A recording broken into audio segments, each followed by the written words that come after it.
葛如君立法委員今天因為賴清德哈，他們賴清德就職也超過一半了，2年了哈，拿的這個他的政見單，他把他的政見賴清德政見放在這邊，他說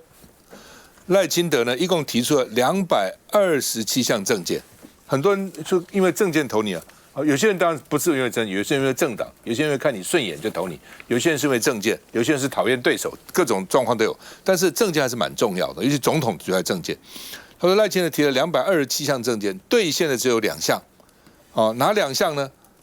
就是這個第一個是女性副總統，他找了女性副總統。第二個呢就是那個互併比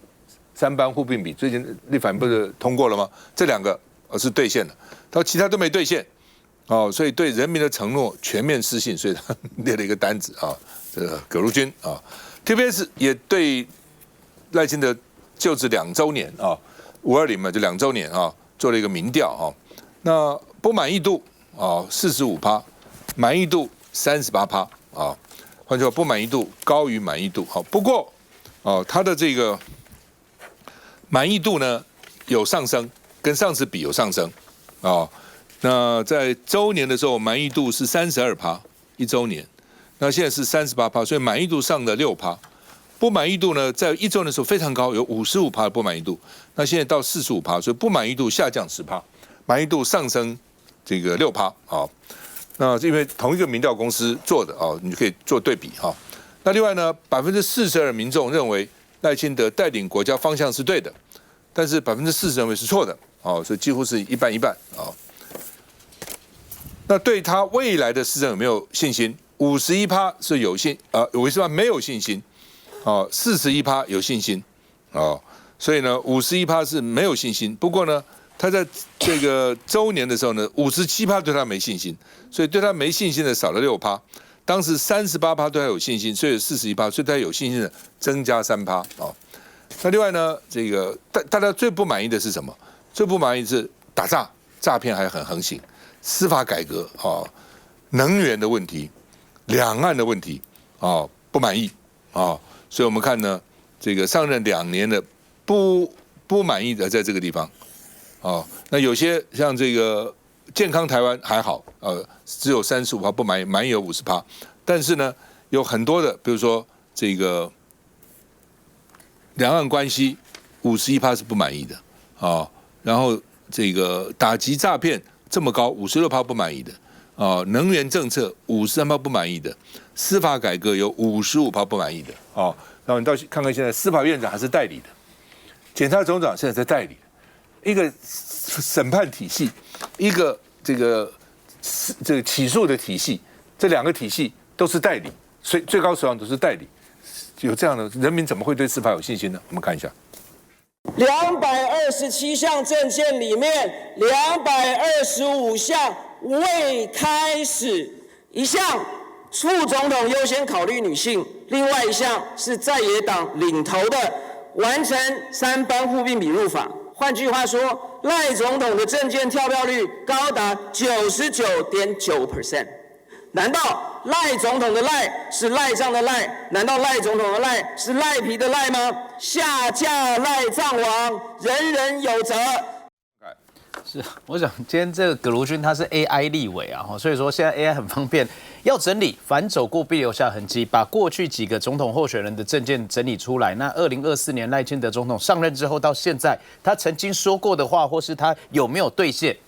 因為下個禮拜3就是就職2週年了嘛，也因此我們常講是說，其中的部分大家總是來算一算賬，到底他有沒有把他的競選承諾支票給兌現？有，那是應該啊；那沒有，就應該要被拿出來就責。而這個葛如君他講到一個是這個3班互併比啊，其實我也必須要很實際的說，如果沒有上個禮拜5。民眾黨、國民黨團大家共同的在野通過我們所謂3班互併比的話，很抱歉是不可能通過的，因為行政部門到目前為止連版本都沒有。這才是我們覺得最荒謬的事情。你賴清德的一個競選承諾，居然你2年過去了，你拿不出你自己的版本，所以我們當然無從討論起嘛。那另外，大家很常關心、很關注的，就所謂的國情報告，記不記得當時我如果印象沒錯的話，應該是柯文哲總統候選人先提出來，但是賴清德跟侯友宜馬上就跟進，說只要2024年能夠當選之後，不管誰當選，3個總統候選人都有提過，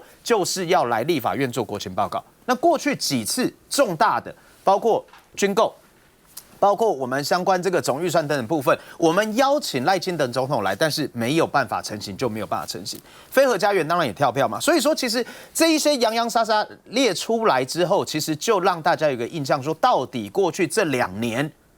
我常講啊，去年的大惡霸那種狠勁、那種執行力、那種聯署的那種氣魄，拿來做一些承諾，真的做實事的話，台灣至少現在我相信滿意度會再上升至少1半啊。那拉回來講，其實在這一次的民調裡面，我覺得最有感的2個部分，第一，賴清德的滿意度跟不滿意度剛好聯動，就是卓榮泰，因為卓榮泰就是賴清德算執行長嘛，也因此卓榮泰跟賴清德都一樣，賴清德多低，卓榮泰就多低，賴清德多高多高，那反而有一個人被脫鈎了，誰？蕭美琴。在這一次民調裡面又有做一個副總統，那當然是因為蕭美琴過去這一段時間這2年幾乎沒有什麼聲音，也因此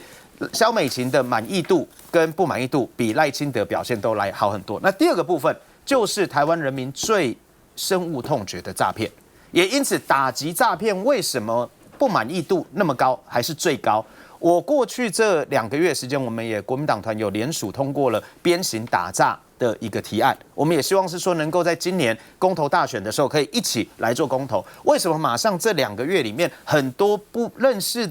的好朋友全部都給我回饋，都說一定會支持這一個提案，希望我們能夠來努力推動，就是因為很簡單嘛，真的被騙怕了。所以當台灣已經變成是一個對內詐騙，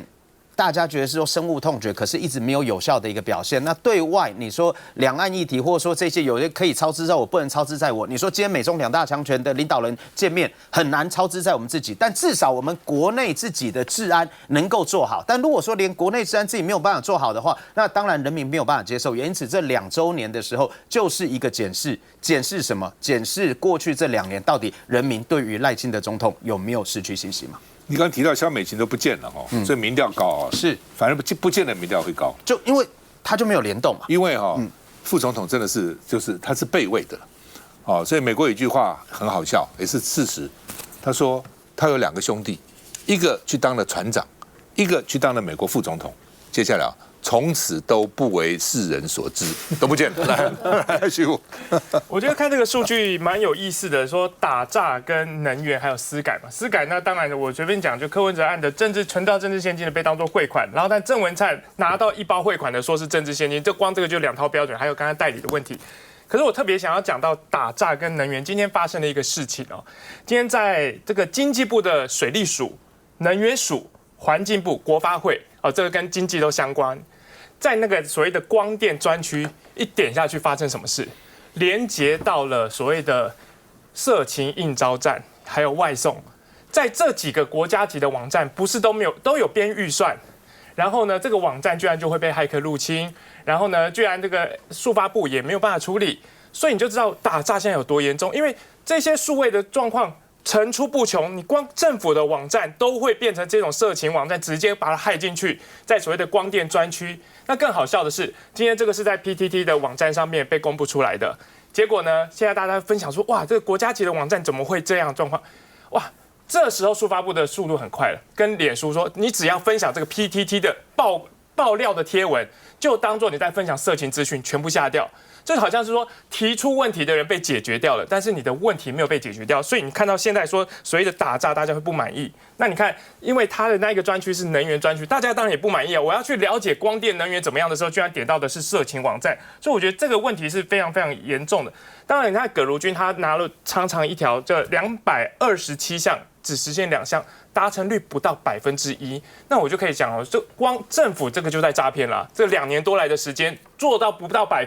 這樣的政府，但不是詐騙嗎？楊孟華，其實我們看TVBS 這個民調，我相信多多少少當然 TVBS 民調是有一定的可信度，但我想應該是有些機構效應。但是在這種情況下呢，其實跟前一年的比，其實呢賴清德的滿意度呢是上升，不滿意度是下降的。那在經濟的表現上面呢，更是上升了12個百分點。所以呢，我相信呢，它跟前一年呢比起來呢，我覺得民眾呢對於賴政府的肯定的程度呢，是相較之下呢，跟前一年1週年的時候比起來，是真的有在增加的。那當然，葛委員他洋洋灑灑的提了很多的政見啊，然後說目前好像只有2項來達成，但是其中有一個大家就很好奇哈，因為這個呢政見是說呢要消除數位落差。那葛如君委員呢他說這個沒有達成的原因呢，就是因為台灣人現在呢大概有60%只能使用免費的 AI。那我覺得如果你要來檢視你這個數位落差的消弭，他卻是拿了一個有多少台灣人是用免費的 AI， 然後來做一個案例的話，你會覺得這個非常的奇怪嘛？因為你當然有些政策像3班醫護比是非常就一看就可以知道說它是如何來真的實現的，可是像消除數位落差，你可能在非常多的方面，大家的見仁見智有非常多不同的，所以我覺得呢，其實葛委員這樣子有一點有失公平啦。那其實呢，我們看其他的民調數字，像美麗島的民調呢，其實賴總統的滿意度其實有44%的，那不滿意度當然也有47%。那如果是正傳媒的話，它的滿意度有45%，不滿意度也許有43%。那其實相較之下，也許沒錯，滿意度跟不滿意度的數字其實都還是相近的，可是這個滿意度也是跟 TVBS 的比起來，都還是稍微高了一點。所以我相信呢，其實跟前一年比起來呢，其實賴政府的滿意度是慢慢的有在回穩的。那當然還有很多的數據，我覺得值得參考，做不好的地方，這個當然是要繼續努力來做。但是呢，我覺得在整體方面呢，尤其是經濟的表現，大家是給予肯定的。好，的確了哈，就是 TVBS 這個民調，這個1年跟2年，的確賴清德的不滿意度有降低，滿意度有上升。特別孟華剛剛提的經濟的滿意度上升12%，上升很多。那可能跟最近股市啊有上漲，也許都有關係。4萬點了，經濟成長率是13點多。就是說買股票都買一張台積電，去年到今年還在那邊等於做漲了80萬，比薪水都高。那另外 AI 的這個外銷也很好，然後呢 GDP 成長也蠻高，成長10幾%。所以這是國民黨也是要注意的了。就是說，如果說賴清德說按這個速度下去，到2008年，你國民黨要推誰來挑戰來競爭？這影響很大哦，這影響非常大的，所以国民党絕對不能掉以輕心。休息一下再回來。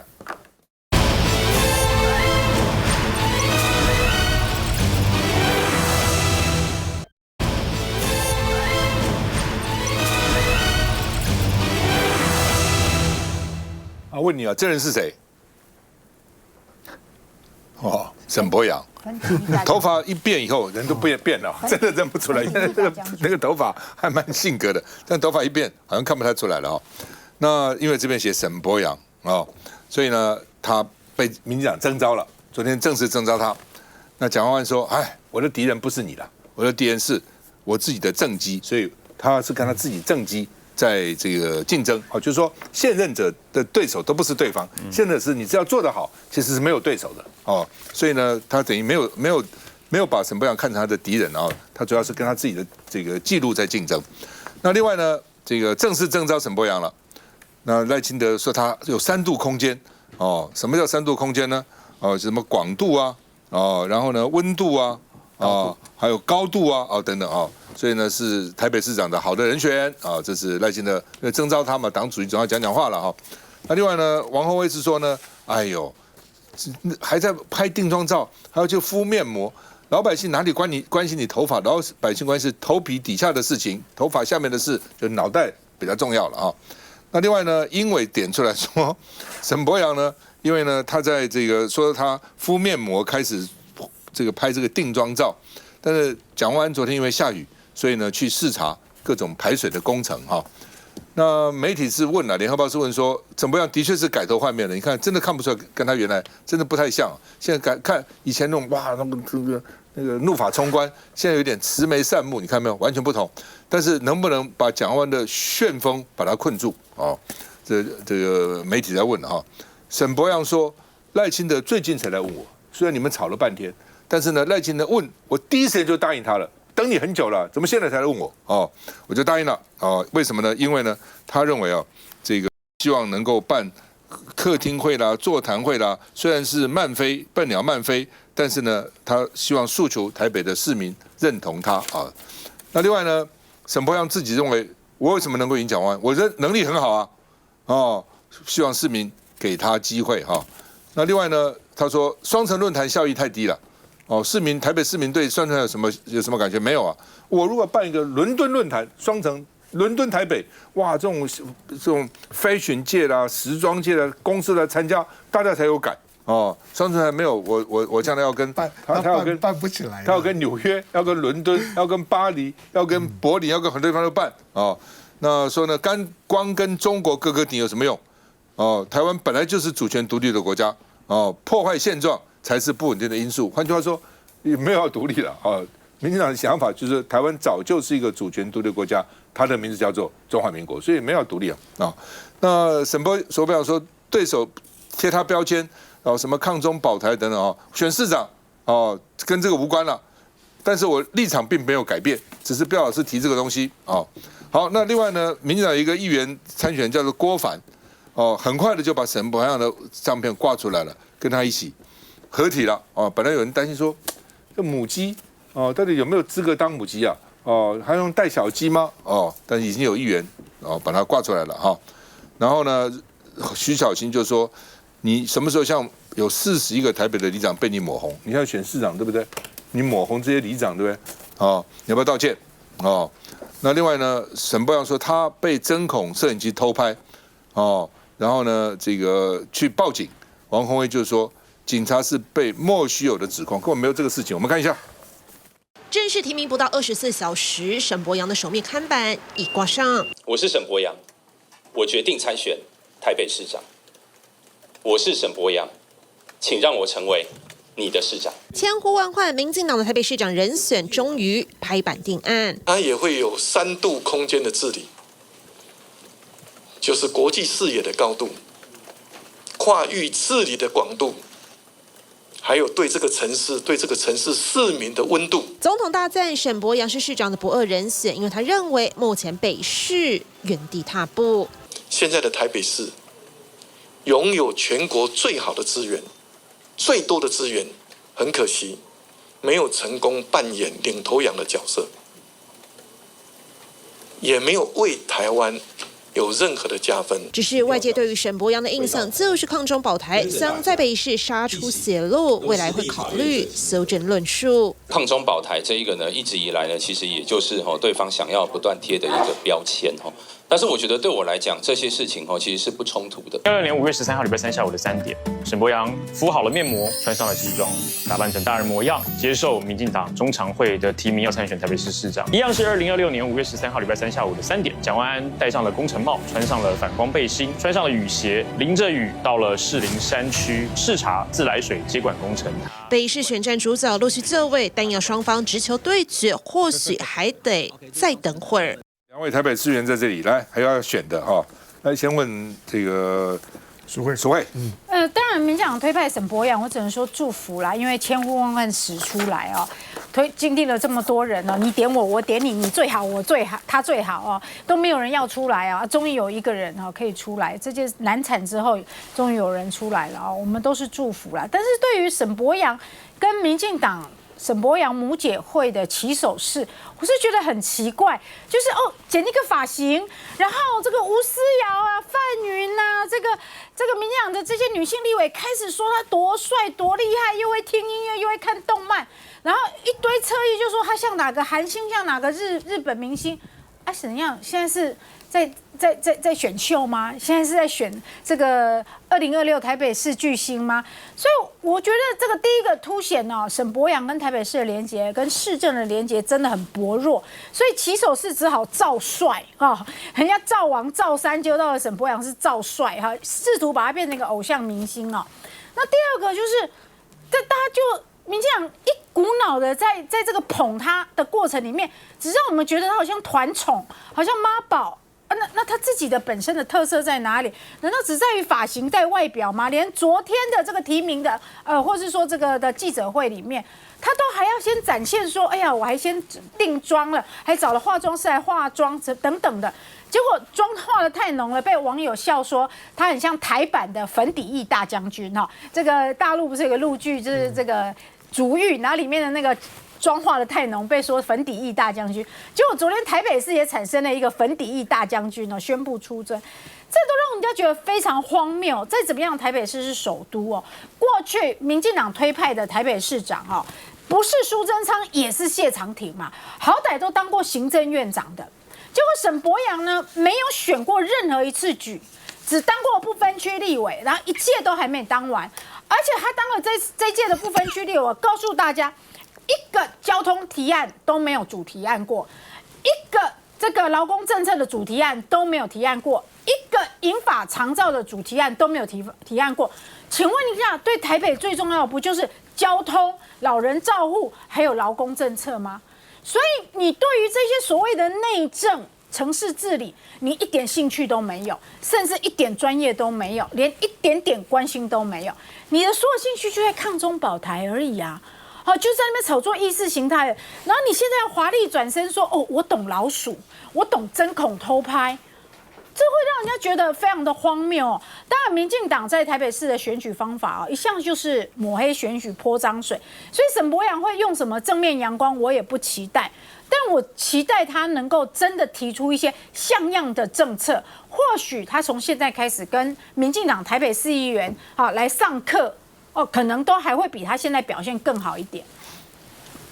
孟華。沈伯洋呢，當然他在昨天提名之前，他其實呢也跟很多的台北市議員們交換過意見，然後大家其實有很多的說法。但我覺得他其實昨天的提名上面洋洋灑灑講了很多被台北市的願景啦。但是我看到就是徐小新委員他只注意到什麼他的那個說他的那個他的面膜，但是我們知道說其實蔣市長每天都梳油頭啊，我們就不會去說啊，蔣市長不要梳油頭，你頭髮你覺得要梳來看得出來嗎？所以雖然說王鴻薇委員說他民眾關心頭皮以下事，但我目前看到就是這些國民黨的委員們就是最喜歡幫蔣萬安護航的，不管是徐小新或王鴻薇委員，大家卻只看到就是面膜等等這些事。但其實昨天沈伯洋委員說了什麼？他說一個城市如果失去長期規劃的能力的話，你再多資源你也無法造成市民的幸福感。我覺得這個某種程度上呢，在台北市議員來說是還蠻有感覺啦。你北市科現在有歸達了，但其實你旁邊有非常多的地都是閒置的。那我們內科雖然有緯創，但我們隔了一條路的那個湖州里呢的都更呢，還是遙遙無期。那現在呢，蔣市長說要做那無煙城市，那無煙城市呢要花多少錢？那我知道那天呢也問了衛生局長，他其實也說不上來。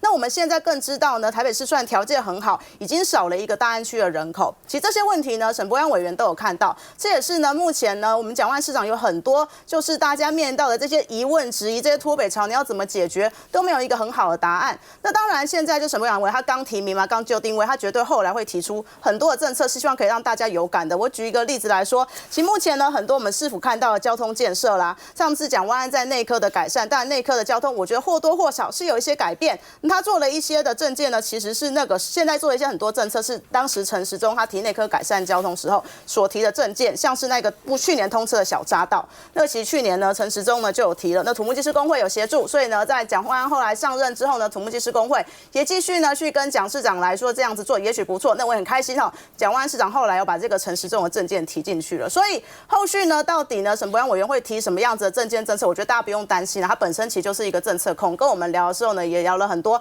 他對台北市的未來的想象。那當然，這場選舉呢，才剛開始的第一步，就受到了這麼多藍營側翼大力的歡呼。我覺得就知道說，他其實也是一個對國民黨來說感覺到威脅的對手。來，徐博。其實剛才講的那個掛選區跟沈伯洋合掛的那一位參選人，那也跟我一樣都是新人，在我的選區裡面，這已經是他掛的第3版了。一開始跟黃捷掛，然後大家說怎麼會掛一個仇恨值這麼高的？後來掛到應該是現在綠營民調相對高的蕭美琴副總統。但是呢，現在突然之間馬上又換成了沈伯洋。我想新人他可能在他背後他有他的這個派系的壓力啦，說啊趕快眾人要把扶轎把這個沈伯洋給撐起來。因為沈伯洋一開始我覺得蠻好玩蠻有趣的，像高嘉瑜呢最近也一直在大力的吹捧沈伯洋，這因為我覺得他過去他吃到虧，因為比如2018年的選舉，或是先前2022年的選舉，不管是陳時中，或是先前的姚文智有翻白眼啊，或是把牌子舉歪了，所以這是要趕快的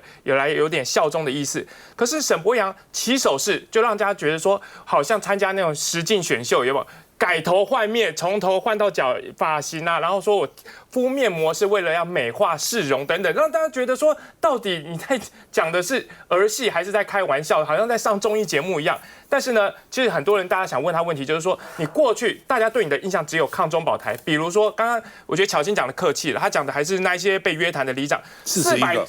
其實，在台北是400多個里長，被他講說，過去里長是要重點監控的對象啊，因為他們都會赴日交流，所以他們的行程都要來做報備。這件事情，如果你要選台北市長的時候，你面對里長的時候，你要不要跟他們道歉？这件事情我覺得是很重要的。再來，在台北市有數十萬的台商，還有陸配等等，過去也說這些都是高危險的族群。你面對他們的時候，你要去跟他們募款，或是要跟他們拜票的時候，你要不要跟他們道歉？這也是一件事情。再來，之前他起手是去拜公廟，去拜的是我們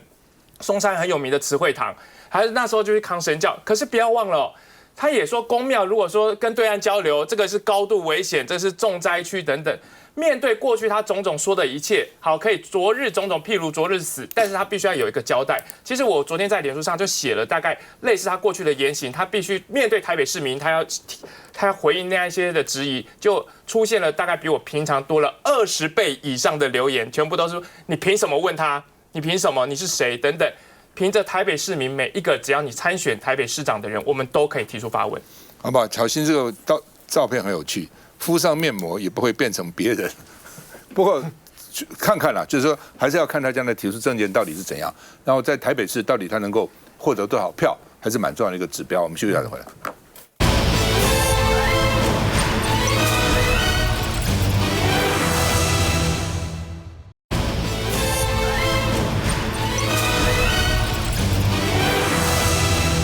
好，彰化哦，國民黨徵召魏平正去參選彰化縣長，彰化是除了6都以外的台灣最大縣啊，人口非常多，超過100萬哈。那魏平正說呢，要向各界請益啊，而且國民黨要贏，不能分裂啊。當然，這種被提名的人都希望不分裂啊。那問題是，這個彰化原來有3個在地人，說我們要從我們這3個在地人裡面挑一個出來啊，那現在都沒有啊。鄭麗文說這是遺珠啊，很多人是遺珠。為了大局，應該放下個人的規劃。你個人怎麼規劃不重要啊，那大局比較重要。謝逸鳳哦，原來大家最早做民調還是最高的了哈，但是他弟弟也反對他選，他父母好像也這個也主張他弟弟去選。他父母認為說，他選立委就很好了，弟弟選議員當議長啊。我們家裡有2個，一個立委，一個議長，不是很好嗎？你選了議長，弟弟就不能選議員，不能當議長了哦。所以謝逸鳳就感嘆說：“我被當18歲的小孩，哦，那只有我要做家庭民調，要問我的父母支不支持，哦，我的大伯支不支持，哦，那因為呢，魏平正現在變成空降，他其實選過了，好像社頭選過，在20年前選過社頭的鄉長落選，哦，但他媽媽是社頭鄉長，所以當時認為說媽媽都當了，兒子來當，而且又是律師啊，等應該沒問題，就沒想到哈。那所以這次呢，這個規模更大了啊。那到底會怎樣？謝逸鳳說他自己笑自己是路人甲，而且領便當了哦，什麼意思啊？說領便當呢，在動漫啊、遊戲啊、小說、影視呢，表示一個角色死亡了，哦，永久退場了，戲份結束了，就說領便當拿便當到外面吃好了，不要再演了。路人甲大家也知道嘛，好像跟這事情無關了，所以至少又是路人甲，而且又領了便當就沒有了。哦，那到底會不會脫黨選縣長呢？哦，他說我的彩蛋不斷，哦，但是呢，這個會不會脫黨選啊？他沒講，沒表態哦。那另外呢，這個蔡壁如也跑出來了，說蔡壁如說要選，哦，所以呢，謝逸鳳就說蔡壁如認為會比魏平正的民調高，因為民眾黨原來說我們只在4個地方選，哦，新北啦，哦，嘉義市啦，哦，這個新竹市啦，有4個地方。但是沒有彰化，哦，那為什麼突然這個蔡壁如跑出來，而且昨天民眾黨秘書長還陪他哦？因為蔡壁如大概想說，我出來，那你這個魏平正說我們比民調嘛，比民調看誰比較贏啊，哦，所以呢，謝逸鳳意思說，連蔡壁如都認為民調比魏平正高，但是蔡壁如是被誰鼓勵呢？是被謝逸鳳的弟弟謝典林鼓勵出來的，哦，所以呢，謝典林到時候真的會支持蔡壁如嗎？也不知道，我們看一下。千呼萬喚，我們終於完成了彰化縣長候選人的徵召程序。這一刻等了好久，13號國民黨中常會確定提名前考紀會主委魏平正參選彰化縣長。魏平正，動算！連身為彰化人的新北市副市長劉赫然都請假現身力挺魏平正，但卻不見先前表態爭取藍營提名的立委謝逸鳳、前立委柯成芳等人，其中謝逸鳳更直接點名鄭麗文。鄭主席好像翻頁翻太快了吧，而且好像已經翻到最後一頁了哦。对党中央只有怨氣，更無法接受，將彰化謝家反對立委排除他參選的主因，主張用民調決勝，獲得40多位黨代表署名。我簽的應該不止家長吧，還有家族吧，家族的同意書。根據彰化縣特殊的選情，地方縣黨部報請的特殊選情列為專案，他們都沒有根據民調來做依據，那黨中央只派一個隨便的人來選，有很多遺珠之憾，大家能夠放下個人的規劃，為大局共同的來努力。什麼樣的情況下您才會支持魏平正呢？我不知道為了彰化好，由誰來做其實都是一樣。我想我應該用最大的誠意，謝謝。謝逸鳳的最後一搏，只差沒說要搞到魚死網破。不過就在這時候，民眾黨前立委蔡壁如也帶着一份坊間做的民調，毛遂自薦。其實彰化我很少去了，那民調做出來，我居然還有19%，是希望能夠來穩住。怎麼樣守住彰化，才是最重要的事情。事實上，那時候就已經談明了，就4個縣市。堅持藍白協議不該打破，但被黨內批評如鬧劇般的提名如何力挽狂瀾？此刻黨中央動輒得咎。我們剛談到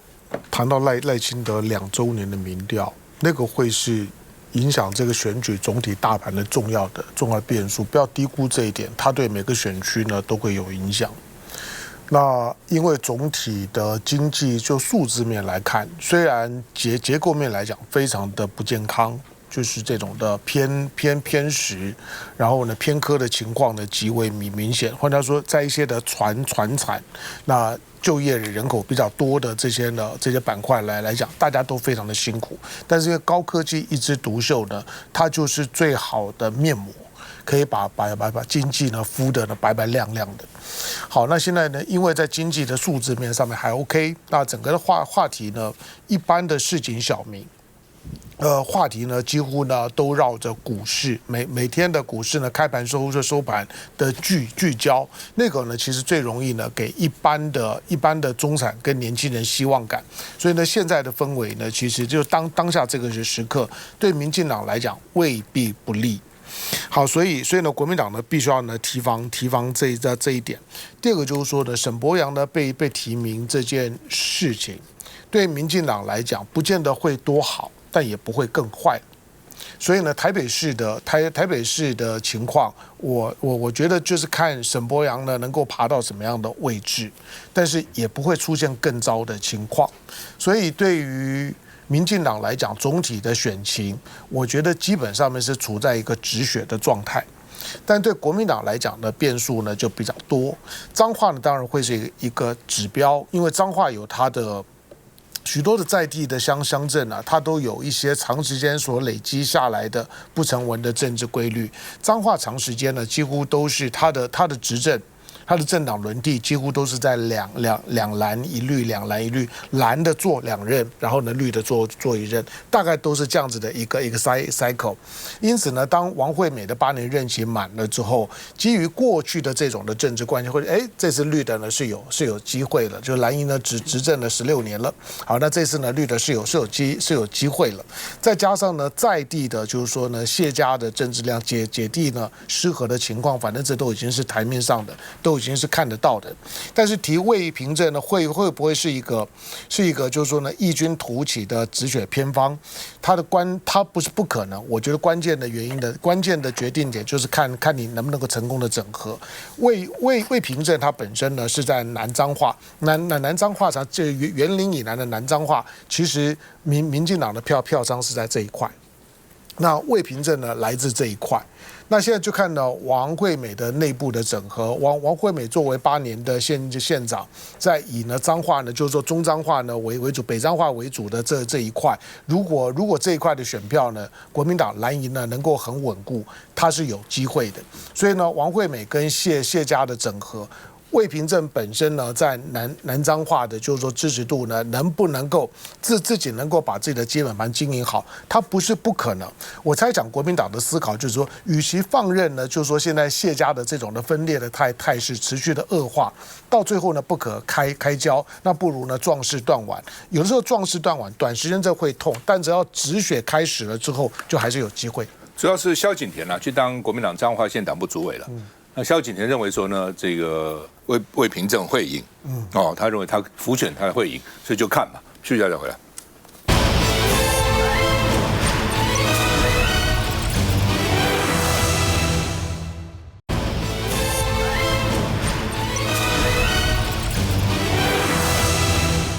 好，淡江大橋通車是很重要一件事情哈。那為什麼那天沒有請這個重要的這個地方首長啊，甚至區長都叫他們不來，侯友宜也沒請啊，那這個楊志宇是說因為那天是交通部長生日，真的嗎？他們去查了一下，生日的確是5月12號，是5月12號，的確是那一天。所以難道屬下要拍部長的馬屁嗎？為什麼就是挑他生日那天，那其他人都不要去呢？那另外呢，這個公路局就說，我們真的不知道我們部長哪天生日啊？說去年日期就已經安排好了，並不是特別去拍他馬屁啊。那另外呢，這個到底是不是因為生日啊？那新北市政府的副發言人羅婉婷，交通部卸責矛盾這個是新北市期盼多年的重大交通建設結果呢，居然什麼跟個人行銷有關，為了個人，他那天立法院沒去立委也罵，所以這是什麼意思啊？那另外呢，這個到底交通部螺絲鬆了，還是淡江大橋的螺絲鬆了？這個網紅叫做這個火花螺，說呢他們用手就可以把這個螺絲卸下來，這蠻危險的。但是螺絲應該拴緊啊，要拴緊。如果你用手就可以卸，到時候一震動啊，風吹雨打的，那不是螺絲都鬆了嗎？你不要看螺絲不重要，螺絲当然很重要，要固定這個螺絲啊，那否則就不需要螺帽了嘛。幹嘛需要螺帽呢？你光看螺絲哈，螺帽拴緊是很重要的哈。那另外交通部就很氣，說亂講不要再造謠他只是沒講，你造謠我就告你然後是拿施工照混淆，我們施工已經好了，已經不是這個照片了那結果呢，這個淡江大橋現在這個公路局已經改口，為了這個風波，他就說哎呀。也不是沒有鬆了他說我們這個螺絲幾萬顆螺絲啊，對不對？幾萬顆螺絲，也就幾顆少數施工調整以後呢，還要再補強處理的所以呢，只是暫時這樣子所以也不是造謠了的確是有幾顆徐小新說你好大的官威居然人家給你拿螺絲給你看鬆了，用手還沒有用這個就扳手就你居然說人家是造謠那李時川就講了，因为最近發覺那個機車道有問題，機車道那個機車，因為這個我就不懂，他們到底有沒有實地勘察過？因為我在台北縣選過舉選立委我在那個橋上，就台北縣那個橋，早上我去站那個橋，我是第一個發明在橋上，在橋邊站，最有效應嘛。6點開始，那個千軍萬馬的車，那個都是摩托車，汽車很少，摩托車很多尤其這個早一點的時候，摩托車多；到了8點以後，汽車比較多。所以呢，摩托車這麼多，那你給他那麼小個路，2.5公尺，說要2個車一起走都很困難的。如果有一個車發生問題了，或者拋錨了，或是車禍了，後面車就堵死了，就真的變成這個樣子那李時川就講說要重新檢討。他說為什麼呢？他說因為他這個斜張橋。摩托車原來設計2.5米寬機車道，結果完成槽化線的各種線這個線那個線然後只剩下1.5公尺，所以超車會發生事故。但是鋼索不能動，已經鋼索吊在那個地方了，能夠使用的就是快車道的空間。他說工程人員應該也知道，但是呢又不能去改善，因為如果這時候去改善機車道，通車就可能延後，就錯過了交通部長的生日所以呢要協調。新北市要跟交通部協調，到底什麼時候怎麼樣改善等等所以呢，這個因為他新北市把大漢橋機車分隔島拆了哦，所以呢，新北大橋當時也有一樣的問題，都可以改善，工程上沒有什麼不能改善的啦，都可以改善啊。所以呢，新北扛了1/3的這個淡江大橋的這個預算哦，出了72億3500萬哦，然後加上8里輕軌的13億3000萬，所以扛了至少1/3的經費。所以呢，如果沒有新北市，今天淡江大橋怎麼會合龍呢？怎麼有可能呢？哦，結果居然通車，請了交通部長，沒有請新北市長，而且鄭麗君當時曾經反對興建的，記得嗎？那個時候還說莫讓大橋毀了夕陽。藝文界啊，大家一起出來，鄭麗君當時還出來在開記者會，在2013年8月開記者會，說呢，文化部要出面搶救淡水夕照，不要呢被淡江大橋切割，讓台灣的世世代代都能保有這個文化資產夕陽視角。然後現在呢蓋好了以後，大家都要搶功勞，其實並沒有影響到夕陽夕照，還是可以看到了哈。我們看一下。淡江大橋終於通車，民眾可輕鬆往返淡水8里2側，但安全性卻被質疑，亮起紅燈。長期關注交通議題的網紅火花羅就拍照稱，淡江大橋機車道擋風牆面螺絲鬆了，要是風一大，把隔音牆吹倒，路過的機車行人非死即傷，各種護欄突出，銳角銜接不當，就是為了要趕通車。更有人在臉書拋出影片。機車護欄的一個立柱與橋面之間有一些縫隙不平整的狀況，所以我們在5月11號去針對這樣的一個縫隙去做水泥砂漿的一個填補，所以我們短暫的先把這個螺栓先轉鬆，不要私自的去拆除我們工地的設施。呼籲民眾不要亂動。但淡江大橋12號通車典禮也被國民黨前發言楊智瑜質疑，為何這麼剛好就挑在交通部長陳世凱生日這一天？難道這些宣傳照都是為了幫陳世凱慶生？我也不知道，我真的不知道部長的生日是什麼時候。基本上是配合恭敬，然後配合這一個雲門舞集表演的這樣子東西，把這個時間點這個是吧？這個定下來，早就安排好了。公路局重申，這不是要幫部長慶生。但隨着大橋通車，網友卻發現導航軟體 Google Maps 至今還沒更新，照樣引導用路人繞行關渡橋。反而是最近常被討論的高德地圖，在通車不久後便能導航淡江大橋。雖然這不屬於部會業務，仍顯見這條大橋受到的關注度有多高。孟凱。我是在地的委員對，那其實說實在話，我們淡水人、八里人對於期待這整個淡江大橋已經20-30年了，所以說能夠通車，對於我們整個交通順暢改善絕對有幫助。那我這2天也都早上有去橋面那邊來去做實地的了解，但我覺得在這一個問題點凸顯什麼？其實大家都建設都有貢獻吶。馬政府時候拍板定案，蔡英文政府這8年，以及賴清德政府這邊完工通車，大家都是好事。可是我覺得在這個過程，你們為什麼會討論那麼多，以及會讓大家覺得是說到最後好像好事蒙上陰影？就是現在交通部，我直指現在交通部長，因為宣傳重於一切而造成說大家焦點混淆了。在4月的時候，其實開放民眾上橋走路上橋，先去做一個視察的時候，當時第一次傳出來就在4月17號，就有一些機車族群朋友覺得是說他的那個機車道2.5公尺，但實際上看那個標線沒有到2.5，後來實際去量標線到標線1.5，寬度是2.5，但標線到標線1.5。當時我在交通委員會質詢交通部長的時候，也留下那個經典畫面。如果說觀眾朋友有在網絡上看到的話，就是交通部長那個時候已經時間到了，可是他留下一個很輕描的語氣跟表情，講說委員，你希望延後通車嗎？你想要機車如果說能夠做壓力測試，那你汽車要不要也做壓力測試？公車專用道要不要也做壓力測試？那時候我提出來，他是這樣回答我。我那時候回答2點了。第一，如果公車、汽車有做也很好啊，因為能夠做壓力測試，你才能夠確保通車之後大家的順暢。那第二個部分，更多人質疑是說，你今天為了趕通車而不顧安全的議題嗎？就是因為這樣子，所以說也造成滑纜。好，那5月12號那是什麼狀況呢？我也沒有被邀請。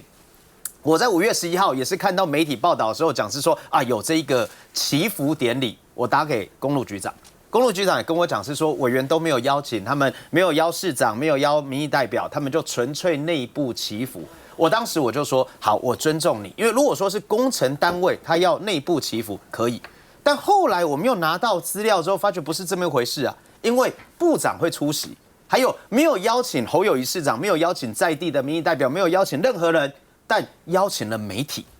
他媒體來報道拍攝，而且更重要的是，他的流程裡面還有寫說，部長、局長上吉普車，媒體拍照，啊，他把這個宣傳好。那一天剛好唱生日快樂歌，沒有，那時候沒有人知道說是他生日啊。可是呢，5月12剛好又是什麼日子呢？5月12剛好又是行政院長的總質詢，禮拜二嘛，立法院總質詢，而當天剛好輪到的是交通組的質詢，所以換言之，行政院長以及交通相關部會人員全都在立法院備詢，但交通部部長最重要的一個主管機關的首長不在。而他在哪裡？他在所謂的內部低調祈福儀式，在那邊接牌，在那邊坐吉普車，所以這就是很荒謬的情況。就是說他應該在備詢的時候，他不備詢。我今天就反問嘛，在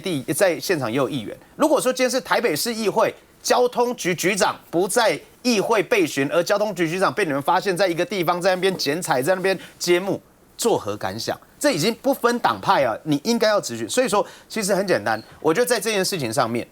一開始沒有針對網友、網紅、交通這一些相關提出來的疑問，交通部沒有正面回應，那時候只想以拖待變。但最後通車之後，現在很多人去檢視，就會用更放大的一個標準來解釋，而這一些其實都是安全議題，安全議題其實就安全解決，專業問題專業解決。所以公路局現在趕快不要再浪費唇舌了，趕快去把缺失的地方給做完，該補的漏洞趕快補起來，這才是回應民意應有的態度。民眾的檢驗越嚴格越好，是會。